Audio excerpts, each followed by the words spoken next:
sana Mheshimiwa Mwenyekiti kwa nafasi hii.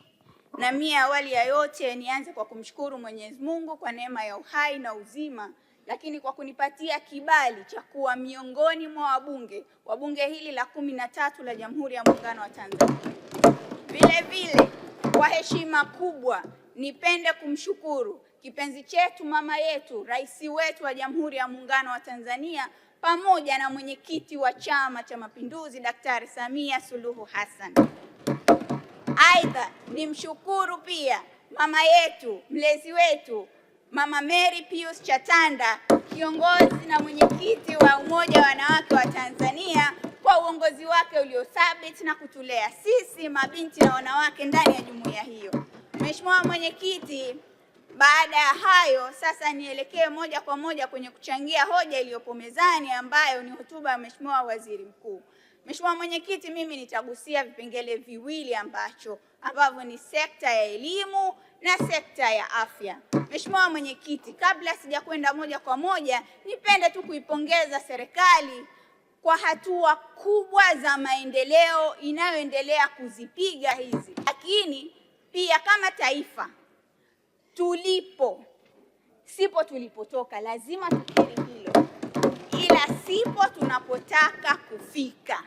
Kwa hiyo inatulazimu tuseme ili tuweze kufikia kule ambapo tunakotaka. Mheshimiwa Mwenyekiti, hotuba ya Mheshimiwa Waziri Mkuu inazungumzia kwamba kupitia Wizara ya Elimu, serikali imetenga shilingi bilioni 9 kwa ajili ya ufadhili wa wanafunzi wa masomo ya sayansi, teknolojia, uhandisi sambamba na hesabati, ambapo serikali imefadhili wanafunzi 1786.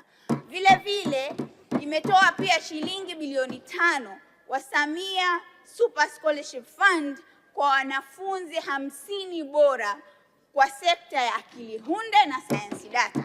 Mheshimiwa Mwenyekiti, hapa napatwa na maswali. Kwenye ufadhili huu wanafunzi wenye ulemavu wamefikiwa kwa kiasi gani?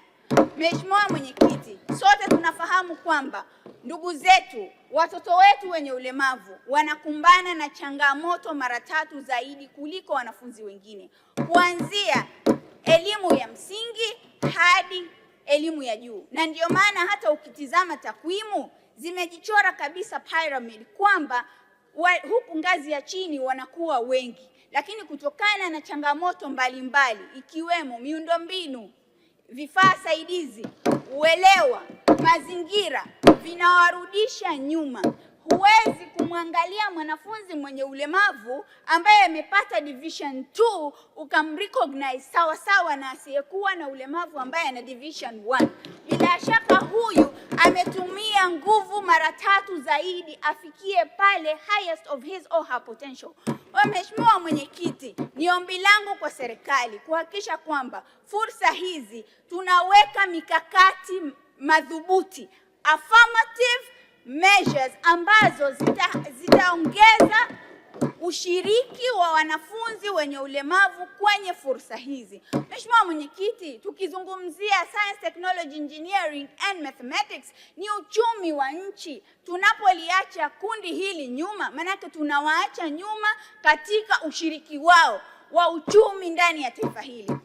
Vile vile kwa kuendelea mbele, nigusie sekta ya afya, ambapo pia tumeona serikali kwa kuimarisha ubora wa sekta ya afya nchini imesomesha madaktari bingwa na bingwa bobezi kwenye kada mbalimbali. Nipende tu kutoa ushauri wangu kwa serikali kwamba madaktari hawa waende wakagusie kada ambazo zinatugusa sisi watu wenye ulemavu moja kwa moja. Mheshimiwa Mwenyekiti, mimi naathiriwa na mionzi ya jua. Mionzi ya jua inapita hadi kwenye kioo. Mionzi ya jua hata kuwe na wingu limetanda inapita la mvua. Hivyo basi nahitaji kuwa na periodic checkups ambazo zitaniwezesha kuangalia uwezo wa ngozi yangu, kwa sababu nafanya kazi, siwezi kulikimbia. Lakini Mheshimiwa Mwenyekiti, mimi kama binadamu nakonda, nanenepa, nakuwa. Ule mguu bandia ambao umenipatia unaweza ukawa haunitoshi. Ni lazima niende kwa daktari kila baada ya muda akaangalie, aniongezee anipunguzie. Pia ndugu zetu wenye ulemavu wa uziwi wanahitaji kwenda kwa daktari kuangalia zile shime sikio alizopatiwa zinawasaidiwa, wapewe nyingine. Na ndio maana idadi kubwa ya ndugu zetu wenye ulemavu wa uziwi hawataki kutumia shime sikio, kwa sababu madaktari hawa hawapo, ni pungufu kwa kiasi kikubwa. Hivyo basi ni mapendekezo yangu kwa serikali kuhakikisha kwamba wanaongeza madaktari bingwa kwenye kada hizi ili kupunguza, la sivyo tutakuwa tunaongeza intensity ya ulemavu kwa watu. Mheshimiwa Mwenyekiti, vile vile nigusie kwamba tunapoandaa budget zetu tuhakikishe kwamba hizi budget zinakuwa inclusive budgeting, ili katika kila eneo tuone ni kwa namna gani tunatenga fedha kuwajumuisha watu wenye ulemavu kwenye sekta ya afya, kwenye sekta ya elimu, kwenye sekta ya michezo, katika kila eneo, pamoja na zile key performance indicators, ili tuone kama taifa tuko wapi na tunahitaji kwenda wapi. Mheshimiwa Mwenyekiti, niseme tu kwamba sisi kama taifa, sisi kama wabunge humu ndani, kila mmoja ana haki na wajibu wa kuzungumzia watu wake, na mimi kwa niaba ya watu wenye ulemavu naunga mkono hoja pamoja na mapendekezo haya sana.